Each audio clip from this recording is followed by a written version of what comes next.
लेकिन जिस तरह का विकेट था, आप इंडिया को 200 के अंदर बहुत बहुत बहुत इजीली पकड़ रहे थे, लेकिन आपके ब्रेनलेस कैप्टन ने बहुत ही खराब खेला।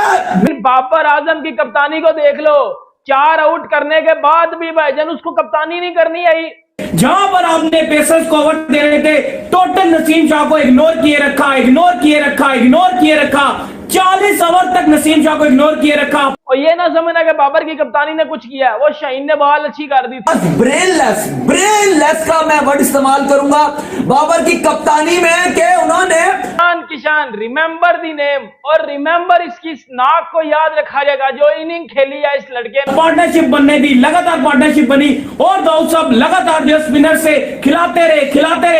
एक बच्चे को भी मैं बुलाऊं ना, वो भी मुझे कह देगा कि हार्दिक पांड्या स्पिनर के अगेंस्ट अच्छा खेलता है। नमस्कार दोस्तों, जय हिंद। आप लोगों का स्वागत है एक और नई वीडियो में। दोस्तों मैं आप लोगों को बता दूं कि भारत और पाकिस्तान के बीच में एशिया कप का मैच खेला जा रहा है, जिसमें टॉस जीतकर रोहित शर्मा ने पहले बैटिंग चुनी थी, लेकिन भारतीय टीम की बल्लेबाजी बहुत ही खराब रही। शुरुआत में रोहित शर्मा, विराट कोहली, शुभमन गिल बहुत ही जल्दी आउट हो गए, लेकिन ईशान किशन और हार्दिक पांड्या ने लाजवाब साझेदारी करते हुए भारतीय टीम को एक सम्मानजनक स्कोर पर पहुंचा दिया है। जिसके बाद पाकिस्तानी मीडिया बाबर आजम पर भड़क गई और कह रही कि बाबर आजम ने आज बहुत ही घटिया कप्तानी की है। उसके बाद से पाकिस्तानी मीडिया बाबर आजम को गालियां दे रही है। तो चलिए देखते हैं इस पाकिस्तानी मीडिया के रवैये को। एक बार फिर से वही हुआ, एक बार फिर से वही सिचुएशन बनी, एक बार फिर से हमने इंडिया को पकड़ा।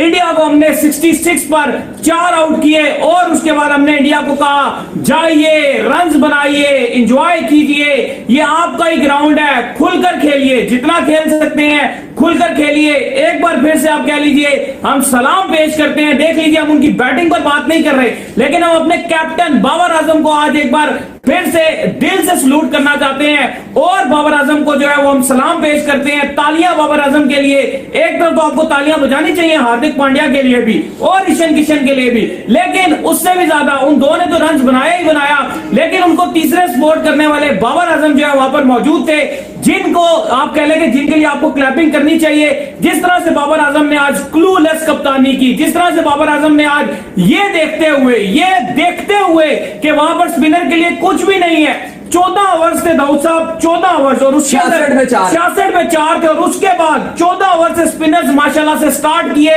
और 37 ओवर्स तक जो है स्पिनर लगा के रखे।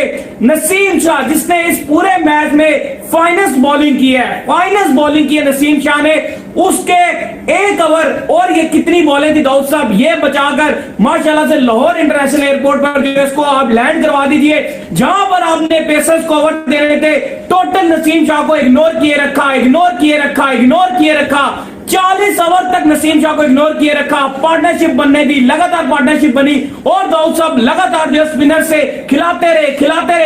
एक बच्चे को भी मैं बुलाऊं ना, वो भी मुझे कह देगा कि हार्दिक पांड्या स्पिनर के अगेंस्ट अच्छा खेलता है, लेकिन नहीं, जनाब ने खुले रन बनवाए। क्या देखिए 66 पे 4, एक टाइम पर ऐसा लग रहा था कि पूरी भारतीय टीम 150 के अंदर बुक हो जाएगी, बिल्कुल 150 से ऊपर नहीं, लेकिन क्रेडिट गोज टू मायनाज ब्रेनलेस का मैं वर्ड इस्तेमाल करूंगा बाबर की कप्तानी में कि उन्होंने 15-16 ओवर एक साथ शदाब, नवाज, आगा सलमान सबसे ओवर करवाए। भाईजान अगर आप वहां पे नसीम, रऊफ, शाहीन किसी भी, और भाई ये कौन सी किताबी बात कप्तानी करते हैं कि आखिरी जो 11 ओवर होंगे वो सारे के सारे मैं फास्ट बॉलिंग से कराऊंगा। और भाई जब आपने 66 पे 4 आउट कर दिए हैं, ये मानते हुए, ये पता होते हुए कि इंडिया की टेल इतना अच्छा नहीं करेगी, इंडिया की टेल को आप पकड़ लोगे, आपको सिर्फ वो पार्टनरशिप ब्रेक करनी थी ईशान किशन और हार्दिक पांड्या। ये मानते हो कि हारिस रऊफ को अगर आप ले आते उस टाइम पहले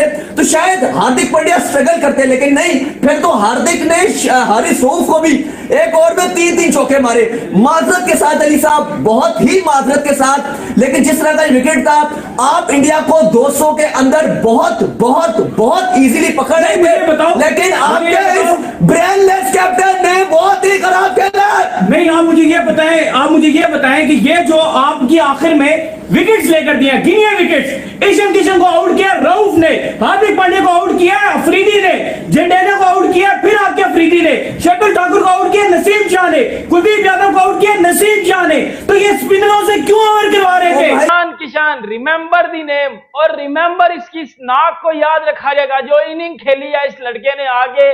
मतलब यार बाबर आजम की कप्तानी की एल लगा दी है, मैं साफ लफ्जों में बोलूंगा आगे क्या बाबर की कप्तानी की एल लगा दी है। जब आपने ऊपर से किंग कोहली, रोहित शर्मा, शुभमन गिल आपने 4 आउट कर दिए हैं, उसके बाद आगे जो पांड्या और ईशान किशान ने जो पार्टनरशिप किया, स्पेशली ईशान किशान पहला मैच अपना खेल रहे अगेंस्ट पाकिस्तान और एक प्रेशर मैच में आके प्रेशर इनिंग्स खेलना, ये ब्यूटी है इंडियन टीम की। एवं नहीं मैं कहता कि इंडिया के पास टैलेंट बड़ा निकल के आ रहा है, लिख के ले लो। जब विराट कोहली आउट हुआ, जितनी गालियां मुझे पड़ी है ना, मुझे नहीं लगता कि इतनी किसी को पड़ी होंगी। मुझे इतनी को गालियां पड़ी हैं, इतनी को गालियां पड़ी हैं, लेकिन उसके बावजूद भी मैंने स्टिल पोस्ट लगाई है कि विराट कोहली ही किंग है, ठीक है।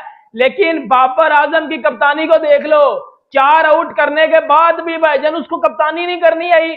और ये ना समझना कि बाबर की कप्तानी ने कुछ किया, वो शाहीन ने बॉल अच्छी कर दी थी, ठीक है।